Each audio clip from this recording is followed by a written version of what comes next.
Hello, everyone. This is Tom Pisello, the ROI Guy, This is April Morley. and welcome to the webinar, C-Level Perspectives, the Art and Science of Value Selling.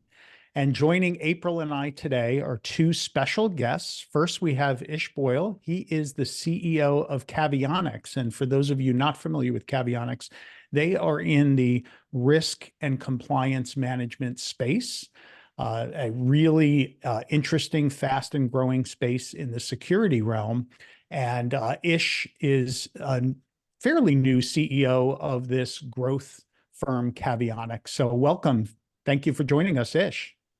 Thank you so much for having me, Tom and April. Really excited about today, excited about the topic, and just appreciate it. Awesome. And then also joining us, a familiar face, is Dan Sixsmith. He's SVP at revenue and sales enablement firm Mediafly, and he heads the Value 360 practice, the value automation platform within the Mediafly solution set. Dan, welcome. Thank you, Tom. Thank you, April. Hi, everybody. Excited to jump in. Awesome. So we're here to talk about value selling. And before we do that, I think it's really important to begin to understand a little bit about our customers. And Ish in particular, want to get your view on this. Customers have definitely changed over the past 18 months. What are you seeing at Caveonix and in your practice? Sure, that's a great question, and there's been a lot of change, and there will be even more. If I think 18 months, or maybe even broader, I think in the software space, particularly, the largest change is going from on-premise and perpetual licenses to the cloud. That has been substantial and groundbreaking, and we can unpack why, particularly as it pertains to value selling. But the other thing, the more recent thing that goes to the question you asked, is the economic downturn of the last 2 years or so created a scenario where decisions were now pushed to the highest level of an organization. And sometimes those decisions, what used to be a process that maybe where purchase orders could be signed a little lower in the organization, that signature authority was now higher. And sometimes it was by consortia. It could even go to a panel or a board or a vote. And so I think that's the biggest thing I've seen. And if you want to have that conversation, you have to speak in the executive vernacular. And if you're going to speak in the executive vernacular, the hidden truth, and we'll get there in this discussion, is it has nothing to do with your company, your technology, the features of that technology. It all goes back to the strategic business initiatives that need to be justified with a CFO-ready business case. And so I think that's the biggest thing I've seen, is that the signature process is now higher in the organization. It is going to go into the chief financial officer space, and it's going to be complicated. It could hit a consortia board or panel approval. So I think that's the biggest change I've seen. Yeah, Ish, I know on your deals, to get into some metric, we've had the pleasure of engaging with you on some of them to help create some of those cases. Gosh, 10, 15 on the low side, maybe 20, 30 people involved on the high side, sometimes with these enterprise decisions. That to me is something where that's been a big change, where there were so many more people involved, almost I'd say a 50% to 100% increase in the amount of people involved in deals that we're involved in and we're seeing. Yeah, I agree. And I think there's a lot more scrutiny around what's happening in the market. And there's absolutely tech consolidation that's always occurring in the market. And so it's really imperative. I think if you step back, what is value selling? I mean, it starts with questions. I think a lot of go-to-market professionals get that wrong. They show up and they're so excited to talk about the capability and the technology they have that they miss that. That's right. Those critical business outcomes. And to get to critical business outcomes, you have to ask the right questions. And so it starts there. So that's the wrong focus. So I had a a leader I worked for, great go-to-market leader, Mike Ernest at Wiz, one of the hottest technology companies on the planet right now. And he would always say, if you fail to sell on value, you will sell on discount. And you can't run a business on discounts. It doesn't work. And so to your point, you have to slow down early in a process and understand who's involved. Why are they involved? What is the current state of the situation? And why does that not work? Who cares about why it doesn't work? And why do they want to fix it? What's the positive outcome that's going to yield? And then it goes into what's in it for them personally and professionally. Is there career growth, OKR, KPIs that they're measured against? But all of that, those are questions that are going to yield answers, and those answers are going to manifest themselves in ultimately this business case that everyone that you're engaging with has to stack hands on and believe in. But you can't rush to that moment. It's super important to slow down up front, which will allow you to then speed up on the back end of what will be the deal. Yeah, Ish, behind me, there's a couple of books on performance driving, and I used to teach for Porsche and BMW Club. And we always had a saying, especially the tighter the corner that it is, you got to go in slow to come out fast. Otherwise, you're out of control the whole way. So right. Dan, we went through the software as a service being novel and that transformation. Then there was the pandemic and kind of enabling remote work and the investment that went there. And then out of that, it's been frugalnomics all the way out of those two trends. So what are you seeing? Are you seeing that same thing? And what big changes have you been experiencing? Yeah. I mean, this is the third major change we've had to encounter in not too long a period of time, right? Digital transformation, the pandemic, Zoom economy, and now AI. So on the positive side, I think there is a lot of interest in buyers to see what's out there. There are budgets available that are attached to AI. There are a lot of conversations, and there is this whole kind of fear of missing out that's going on. So that's on the positive side. On the difficult side is, yeah, there are more stakeholders. Companies are erecting more bureaucracy around buying, where even the smaller deals now are taking way longer. The committees are growing, and no one wants to stick their neck out.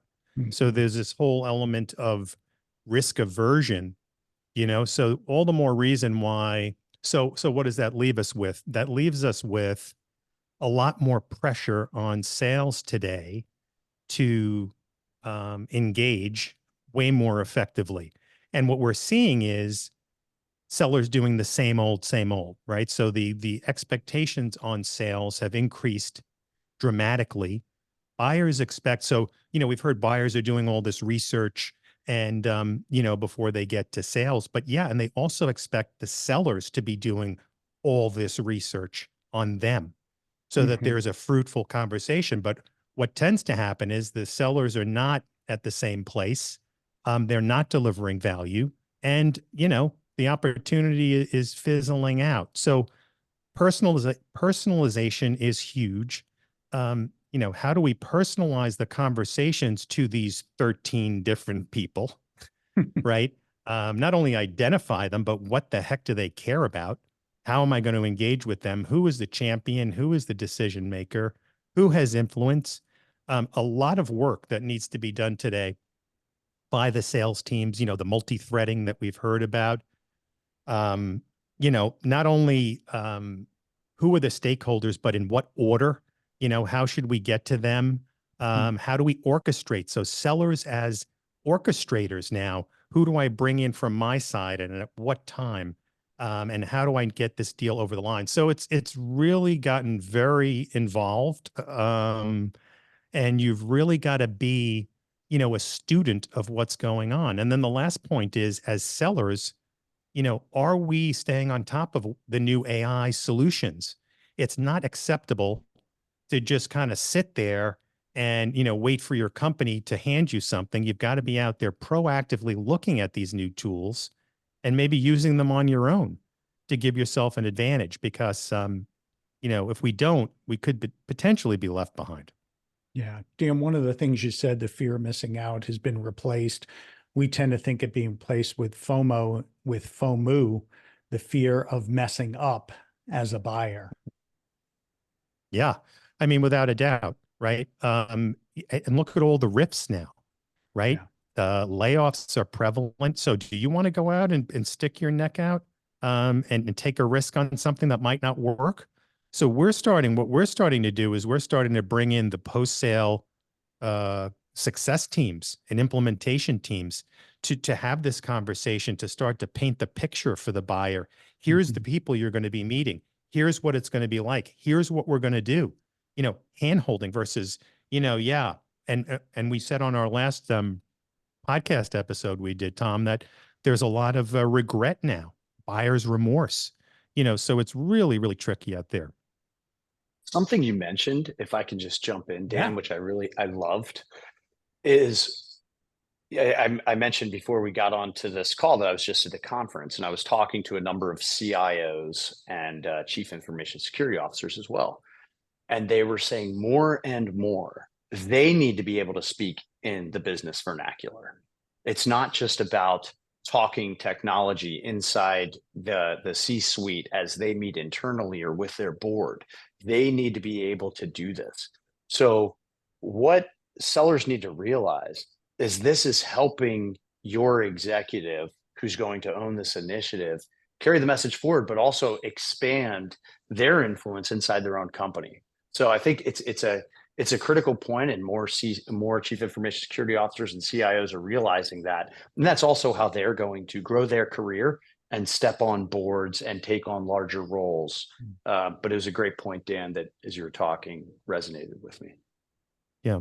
Thanks, Ish. And then the other thing that came to mind after we stopped was that these C-levels now are involved twice as much as they were pre-pandemic. So if you don't know how to speak to an executive, it's not going to work. The value selling gets you to the executive, right? But once you get there, you've got to be able to engage and be able to, have an intelligent conversation with them, or it's going to be game over pretty quickly. Yeah, these are all really good points. And, we had said like the changing needs of the customer and expectations are changing, and that requires vendors to change. It requires the sales teams to change. We've seen that there's more and more disappointment in the decision-making process, in the purchasing process. In 2019, there was a research study that said 1 in 4 customers perceived deals as high quality. So that's about 27%. And that's fallen dramatically down to 1 in 5 now, just at 17%. So even if they go through this process, they're not seeing their decision-making as high quality. So, how can we adjust to this? What can we do about it? I think Dan and Ish, you alluded on some of that in this conversation. What do you think are the top 2 most important things that customers or vendors need to focus on to adjust to these changing needs?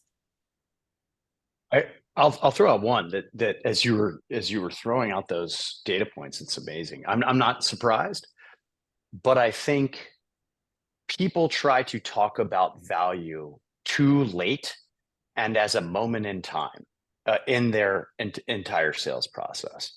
The concept of extracting value begins immediately, and it is a continual process where you're identifying the problem and who cares about it. How does it negatively impact the business? You're constantly quantifying, and then you're taking that and you're challenging it. You're bringing the stories and the data into different meetings to different people who didn't give you that data, and you're asking them. I think of another great sales leader. He's the chief revenue officer at Multiverse, Alex Verrill, and he would always say the customer needs to believe in it. And it needs to be the customer that didn't give you the data. So you need to take the information and share it to their peers and their superiors. And I think that's best done when you try to get them to envision one day what you're telling me, it's going to live in a document. We're going to be standing possibly in front of your CFO or board. They're going to have it the night prior. They're going to look at it that morning, and we're going to walk in the room. Are they going to believe in it? And you have to put them in that moment where this all now becomes real.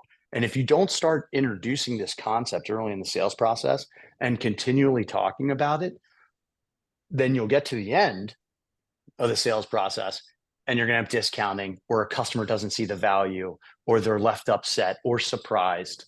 And you want to run a sales process where there's a culture of no surprises, where it's truly an integrated team, an integrated motion, and that they believe in this and that they want to take this document, this work that you have both worked so hard on, to their leadership and point to it and say, this is exactly why we're going to do this. And here are the positive business outcomes that are going to drive our company forward when we make this a strategic investment. It's such an important note that you made there, Ish, which is that you worked on it together, but it then becomes theirs and they take it to their leadership and put their name behind it to say that this is what they believe that could happen for the organization. So the ownership is transferred. That's right. Exactly right. What are your thoughts, Dan? What are the two most important areas? Yeah. Oh gosh. Tom, on the podcast that we did together, you talked about a crisis of buyer confidence. Yeah. And so to me, like the underlying, key thing is, how do I instill confidence in my buyer? What do I do? And I think you have to there's this notion of buyer enablement, right? So how do we have a very well orchestrated and constructed process when I engage with a buyer, that I start to walk them through how this is going to go, from the very beginning discovery, where I'm, not interrogating, but validating my research, and connecting and differentiating, and then walking them through the different steps and helping them along the way. Because we talk about sales becoming more difficult, but in reality, buying has become way more difficult. Not only with all the hurdles that you've got to go through internally, but all of the options, all of the information, all of the navigation. So how do we put together, a buyer enablement process and a sales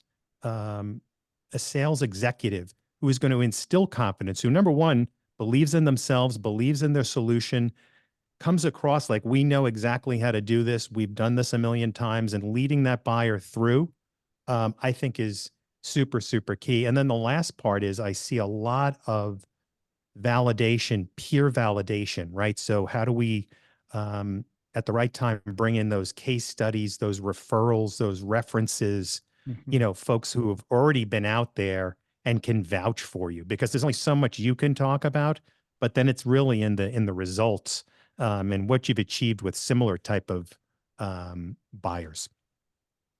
One thing, if I may jump in, that I think, just going back to the two-part question that you asked, April, is that procurement organizations are also getting better, and they're getting trained, and they understand what to look for, and they understand how to negotiate, and they're taking classes on this.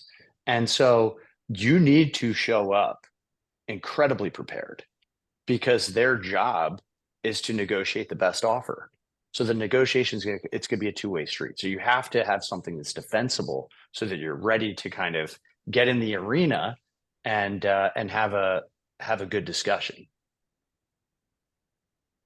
Yeah, should I look at it as, Dan, you said you need that confidence. I would also argue that you need kind of a sense of urgency that we have to instill in the buyer. And then, Ish, as you said, this kind of clarification, this clarity that needs to be delivered. So urgency, clarity, and confidence. And when we look at sellers and kind of some of the metrics and the impact that this is having, we definitely see that there's a falling short, not for lack of trying in a lot of instances, but 61% of the opportunities, talking to the urgency, are being lost to inaction and do nothing, not the competition, but to just sticking with status quo.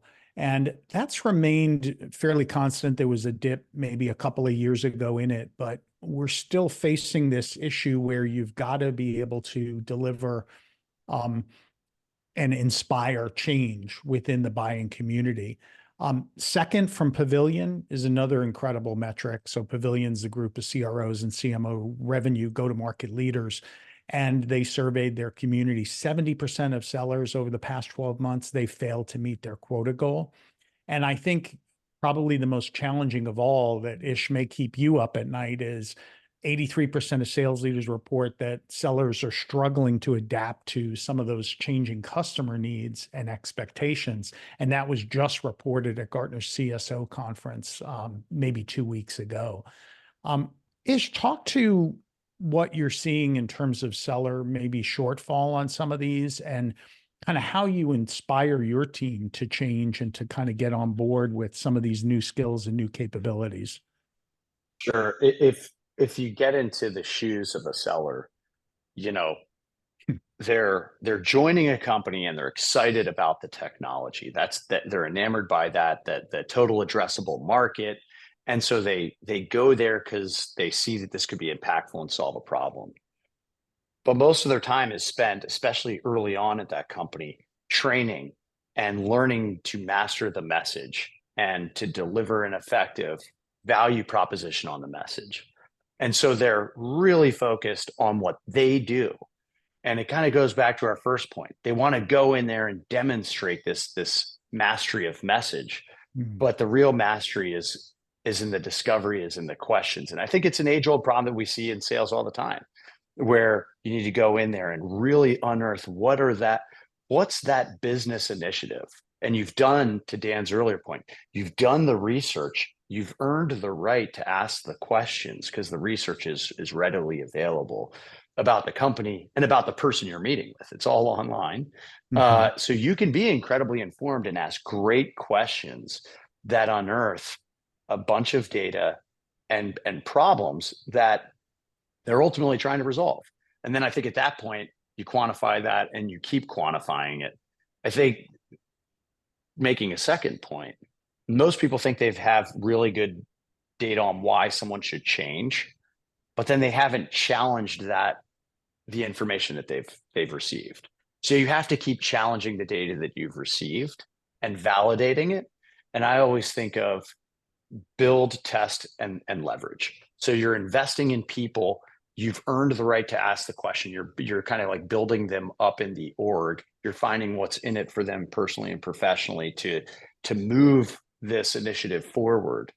But then you're testing them and their peers with the data. Hey, you told me this. Does your leadership know this about this problem? Who really cares? If we're going to bring this to them, are they going to say this is incredibly important? And of the priorities and business imperatives, if it's a list of 10, is it number 1 or is it number 10? And really understanding that. And then the leverage piece is really, we're going to take this document, or, to April's earlier point, you'll end up taking this document that we've all worked on because it's important for your org, and you're going to go do this and carry this message forward.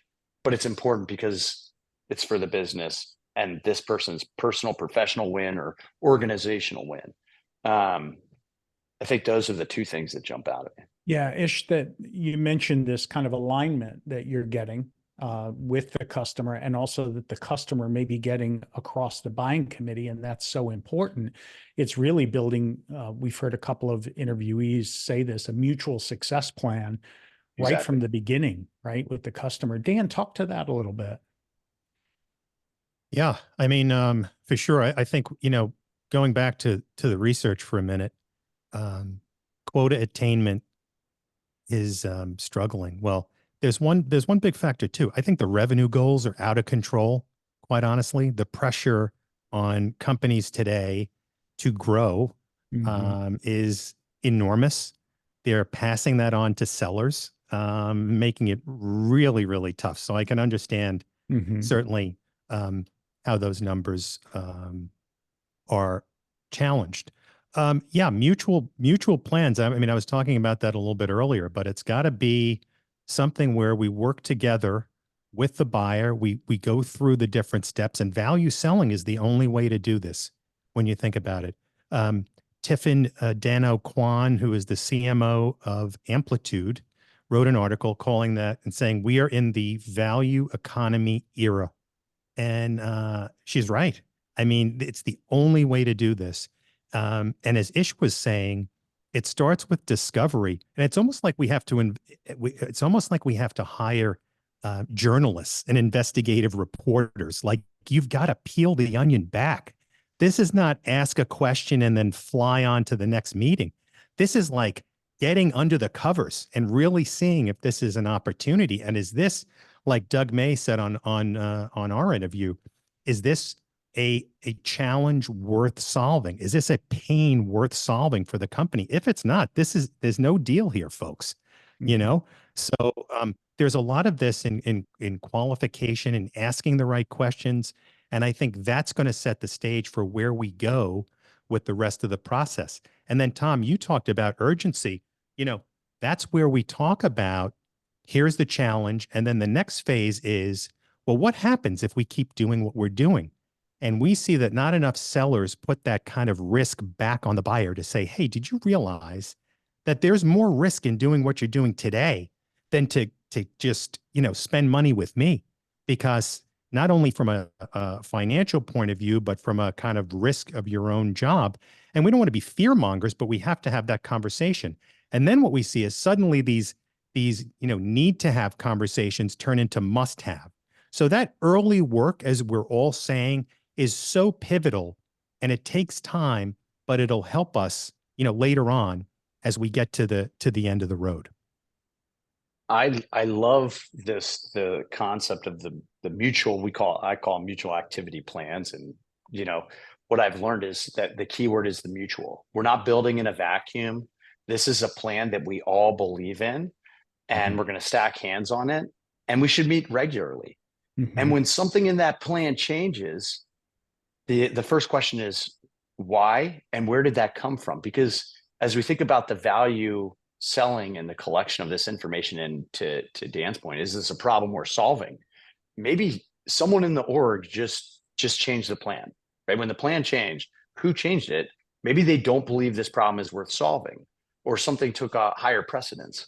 So it's an opportunity, again, to go learn more, meet other people, and you know, better understand. So mutual activity plans are a fantastic set of waypoints in the journey of selling, and I think a critical and must for all sellers. Absolutely. Just sharing the screen here real quick. Okay. So you guys are talking about, you know, moving the conversation toward the entire customer lifecycle, right? You said it needs to start in the beginning. We need to start with discovery. We need to build a mutual activity plan with our customers, and it doesn't start or end there. It's really throughout the entire customer lifecycle, from attract, engage, sell, renew, expand. Dan said that it needs to be, you know, the value economy era. Our customers have said that it needs to be the DNA of the organization. So, you know, how do we accomplish this? You know, starting with, let's say, attract, engage, and sell. How do we use those stages to build customer alignment? What are your thoughts, Ish? So I think, you know, Dan mentioned something on the previous in the previous discussion, but bringing references and proof points are super powerful. If you could talk about what's happening in the industry and the trends, even the slide you showed about sellers and quota attainment, I mean, you had me locked in, and I was thinking about my own team and my own organization. And what that does is it brings the point home for whomever you're talking about. So I love bringing in data, and especially, and it needs to be applicable to that industry. So you got to make sure that makes sense. So I think it all starts with telling a great story around the data and what's happening in the industry, and to what's on the slide. It's not about the product. It's about the research you've done in their organization, in their industry, and why something needs to change. So I think that's key. And as we expand that into the renew and expand stage of the customer journey, Dan, how can we more closely align with our customers? Yeah, I mean, we've heard that, you know, renewing customers is the new demand gen today. We talked about it on the pod I did with Tom, and David Yockelson, you know, it's imperative, right? Because there are a lot of choices. It's very difficult to hold on to customers today. Even, you know, we have customers that have tremendous utilization and great results, and they're getting pounded like they want it pulled. You know, you got guys looking at spreadsheets that have no idea what this stuff does. So you really have to have your act together. And as we've been talking about, you have to show them, you know, why should they continue to invest with you? And what have they achieved, both from a, you know, a qualitative and a quantitative approach. And you have to, you know, balance that.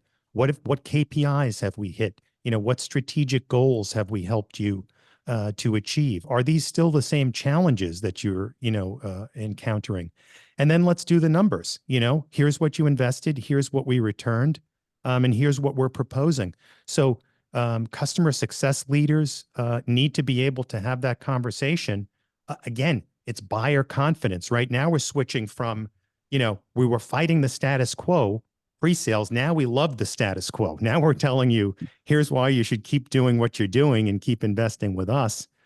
So it's absolutely critical to keep that value conversation going. And as Ish said, again, you know, the storytelling, the messaging, the emotional component to it, we've seen in some of these tools that we've put together, if you do a good job of the messaging and the storytelling and the connecting and the discovery, they want the numbers to work out. You know, they're so in and engaged with you. It's like, yeah, this has got to make sense, you know? So that part is really critical. What you mentioned there, the whole land, adopt, expand, renew model, that cycle of operations. Again, I think where do sellers possibly fall flat as they look at the business value engagement or the CFO ready business case is this one moment that happens in the sales process and not this continuous moment where not just you're validating numbers, but then after the deal, you now have the goal, you have the roadmap. What are we going to talk about in our customer success meetings? We're going to talk about these goals quarterly. Did we hit them? Did we miss them? Let's hold each other accountable. That's so important in a world where tech is spinning up so fast. It is much easier to code, to develop, to build than it ever was. AI is changing that.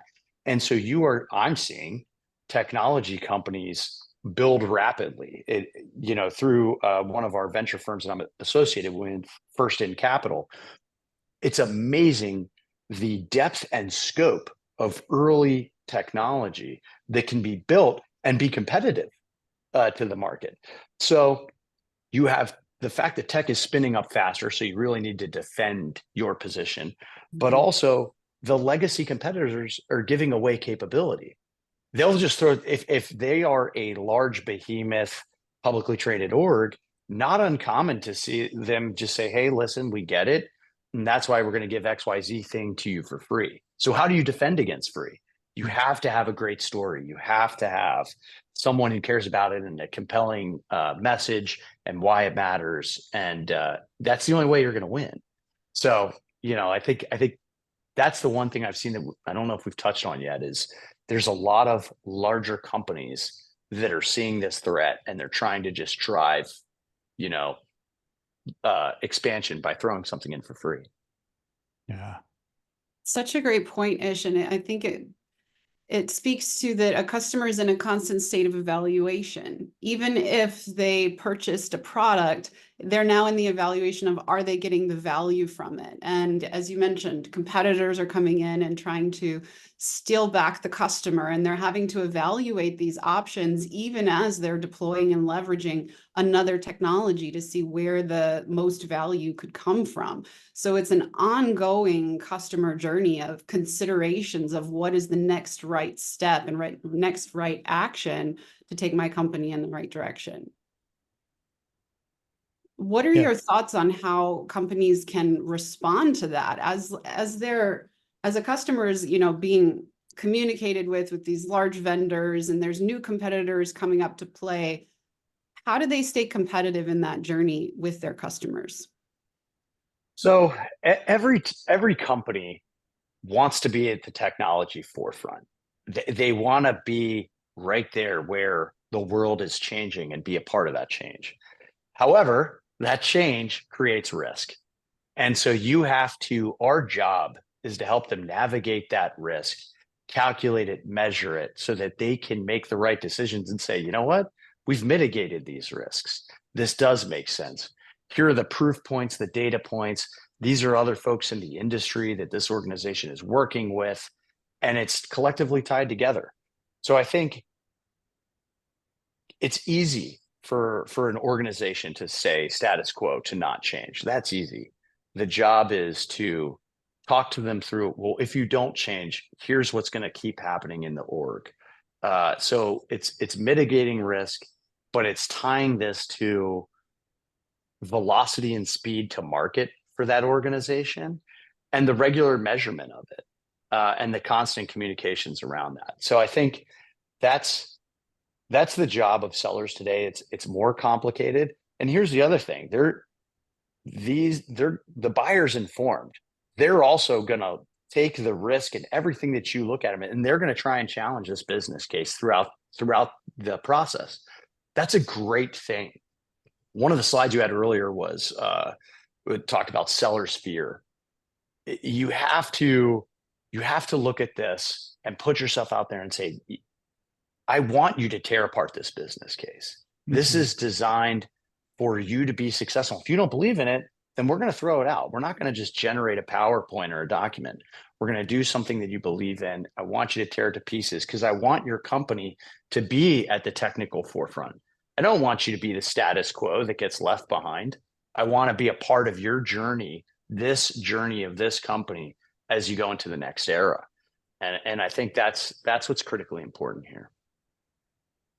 Yeah, and I'd say, with AI today, all bets are off, man. You cannot rest on your laurels. I mean, I know of some companies that literally might be vanishing over the next couple of years, because there's just these easy peasy AI applications that are completely disrupting everything. So this whole notion of customer experience is, I think, exceptionally important. And as you said, April, you just can't stop selling, unfortunately. You've got to keep, like, for example, we have roadmap meetings with our customers, and we want to make sure that all the features that they want are going to be prioritized. And, we have this ongoing, joint collaboration. And if we don't, it's very, very risky. And on that, I'll tell you, I'll end it with a story that still, it makes me weep, but change is constant. I think go-to-market professionals sometimes live in their own reality, and they forget that on the other end of this is someone that's working every day on multiple other projects, that has other leaders who are coming and going in an organization, changing jobs, business imperatives that can change. So that's why this is so important, because it goes back to having that mutual activity plan, tying it to, problems that need to be solved, underpinning those problems with data and metrics that we're agreeing on, constantly testing and validating it along the way. But I'll tell you, I was working with a great team in a previous life, and we had done a tremendous job in the sales process and had quantified some great statements. We had executive alignment from our CEO and down. We had proof points from other organizations in industry, and the company that we were working with, and we were in procurement. It was a 18-month sales cycle. We were in procurement. The organization missed their earnings for the first time in 3 years. They lost $30 billion in market cap in that moment. Wow. And we looked at it and went back in there, and we asked the people in our, they were really coaches, unfortunately, not champions, and certainly not economic buyers. But we asked them, hey, this seems like this could be a big deal. And they assured us that it wasn't. And at that point, because we were already in procurement, we were also hopeful. But you can't be hopeful. That's not going to work. That's not a strategy. we needed to go back and get to the economic buyer and really have this discussion. Like, you just lost 30 billion in market cap. You lost this. To me, seems massively critical. We have to, we have to stop everything and challenge our beliefs. And we didn't have that conversation the right way, in my opinion. And that was on me at the time. And we ended up, the deal died. And they didn't go with the competition. They just said status quo. We're not going to make another investment. Mm-hmm. And so the moral of the story there, and I'll never forget that, because I learn a lot more from my losses than my wins. But the out there is a changing market, a changing stock market, a changing world. The company is changing and evolving. So you have to constantly challenge your beliefs and take everything that you're learning and pressure test it in every meeting. Yeah. Ish, one of the things that we did was we wanted to challenge our beliefs around value selling and see, hey, is this really working? No one has really benchmarked this. Dan and I have interviewed enough customers in the past to know that there was big impact was available, but no one had kind of gone out and benchmarked the actual metrics. And so we interviewed over 100 different technology organizations, sales leaders, value leaders. And we said, look, are you getting a value from value selling? The good news is 96% said, absolutely, we are. When value selling is used by sales reps, particularly comparing them to ones that, and customers that weren't engaged in a value way, or sellers that implement value, there was a huge impact in win rate, 48%. And we know that that can be on the low side for some organizations, but 48% was the average. Deal size definitely was impacted. So 35% by staving off discounting and by just making sure that you were able to confidently put a higher price in front of that customer and maybe bundle a few solutions together and get there.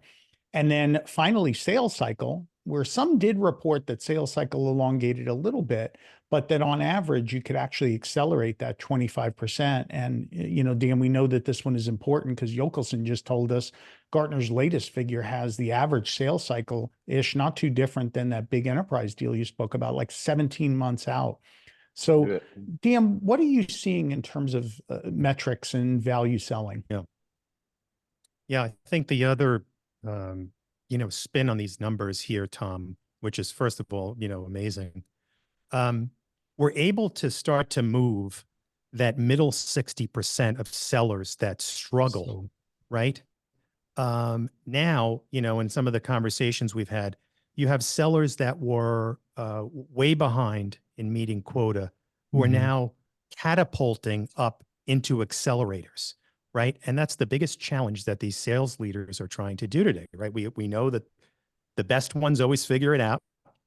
The bottom ones are probably going to cycle out of the organization. But here's that middle 60%. How the heck do we move them up?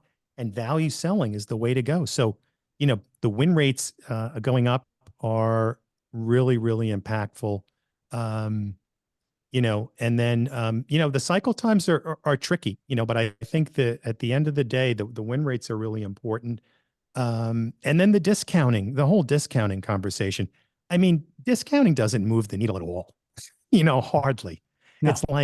It's just I've rarely seen when we're selling saying, someone's not interested and then we drop the price that they're suddenly interested, so, but just the ability to, justify the investment and get that price and show them the value, I think is hugely important. And then, as we said earlier, just the whole, personalization that value selling does as well. I think the reason why we're seeing these win rate is because improvements is because we're able to, through value selling, connect with these different stakeholders, give them a personalized conversation and quantification of what's important to them. And then we start to bring this, we help them build the cohesiveness and the consensus, which is so important today. So, very, very impressive numbers there. Dan, the characteristics that you spoke about, in growth and early stage companies, more and more of the success is with less and less sellers. And so you've got this big middler group, and then you've got this concentration. And Ish, can you build a scalable team from that? Not really. It's only so much you can rely on those lone wolves, right? Yeah. You know, the other interesting thing that's, oh, sorry, Ish, go Sorry. ahead. No, please go ahead, Dan. No, I was just going to say before I forgot, I'm encountering a number of companies now that are going out of the box with hiring sellers. They don't necessarily want the domain expertise, but they want one company in particular, they want the size of deal expertise, right? They're bringing in people that know how to sell big deals, and they're using the value selling process to help them onboard faster. And they're using, particularly in our tools, their ability to kind of learn the solution through the kind of step-by-step value selling process. So I think that's another intangible there that it's just going to help companies, maybe hire and attract and onboard, sellers that might have more of an impact. Something that really resonated that I was itching to jump in and talk about, but you took it right out of my mouth, Tom and Dan. No, it's great. It was perfect. But as in a growth company, so I've worked with, I've been an employee of publicly traded companies up until recently, and now I'm in a growth stage company. And as I mentioned, I've worked with many venture capital firms and portfolio companies inside venture capital firms and doing advisory work. To your point, organizations don't have the money to hire more robust staffs, more sellers, more sales engineers. They're trying to do more with less. So when you think about what's happening in the macro world of technology, a couple of years ago, venture capital was throwing big money at high valuations to organizations. That's all changing. Venture capital is holding their capital back because they know they're in the position to do that. They're making more strategic and focused investments at lower valuations, and therefore CEOs and boards are jointly working to figure out how can we do more with less. One of the critical things, the first things that I did when I stepped into this role 8 months ago, I wanted to make sure that the board knows the number one thing I'm going to do is hire great talent. But there's only so much hiring I can do. I have to get reach and leverage through the ecosystem. And I told them, I said, I want to bring on Genius Drive to give me that lift in the org, because I don't have the capital to build a business value team internally right now. But I do know how imperative it is in the sales process. And frankly, as I mentioned recently in a board meeting, I was sharing one of your all's decks. It's tremendous. And I love working with you guys. But I was sharing some information that we put together for an organization. And the board said, Ish, this is great. We should hire more sellers. And I said, well, I want to make sure if we're bringing on sellers, we have the right investments and support structure. So to me, it's you have to do more with less, and you have to ensure the people that are there are fully supported and have the right tools and assets. So having internal support like this, right, an extension of our business, has been critical to our growth, to our pipeline, and is going to ultimately help us scale. Yeah, thanks so much for bringing that up, Ish, because support is one of the things that really makes this possible, right? We want to see that value is demonstrated across the customer lifecycle, but in order for that to be possible, it really has to be orchestrated, right? It needs to be provide support, whether it's an internal business value team or whether you use an outsourced team. You have some sort of automation. It could be a spreadsheet, it could be a platform, but there's some tools that the sales teams can use to have this conversation with customers. And then value enablement. We talked about the value story and messaging playbooks, building out content that they can use, like customer stories, providing training and certification to the field and discovery guides. You know, all of these are required in order for the field to be successful. Ish, what have you seen to be most effective? So we've talked about over the last 15 minutes how complicated the market is, and what's happening, and how are organizations responding. I've come from organizations, and it's what we're instilling here at Caveonix, where sales and go to market. So I got taking a step back. You're not a company unless you have an idea that manifests into a product that people want, right? And you got to unearth that want through, you know, everything that we've talked about today. But my view is that go to market, you hit a phase in a company where now everybody is in go to market, right? That is, everyone needs to own that and be a part of those corporate goals, and be tied to it, and it needs to be measurable. So we brought in Force Management, a great company, and we did some training and education around go to market. Oftentimes that just happens with the go to market team. I brought in our engineers, our developers, my CFO, and we talked about not just go to market sales training, but value selling, pulling together, you know, again, everything that we've discussed here in the last 50 minutes and why it matters. And everyone needs to understand that, because when you speak a common language and have a common framework, you can then operate faster as a team. And it, you know, even internally in a company, we have our own miscommunications and problems. But if we can anchor on value selling and why it matters and the importance of it, and everybody's thinking about that, we're mitigating risk in our business. I regularly invite our CFO to deal reviews, and I'll ask him, does this pass your muster? Would you invest in this? And I love kind of getting his take of, you know, I would think about these things, you know, and he'll offer his perspective. So I think it's incredibly important as the world is kind of changing. It's getting harder. And as Dan mentioned, the onus, the easy answer is, hey, sales rep, your quota just went up and you need to hit it. Our job as leaders are always to make the lives of our people easier. And we can do that if we can mobilize the company around these critical goals and help these individuals sell and achieve their numbers. And therefore the company grows and we're all winning when that happens. Yeah, so it's a DNA of value, but a mindset of go to market as an organization. Dan, Yes. How important is it to track the impact and changes as a result of value? Yeah, largely important, more than ever before, because, you know, value teams, it's interesting. It's a mixed bag from what I'm seeing. We're seeing companies pouring money into value engineers and building out teams. And we see others blowing up the entire group. And, you know, kind of no rhyme or reason to it. But regardless, you know, value leaders need to demonstrate what impact are they having. You know, how is this program moving the needle?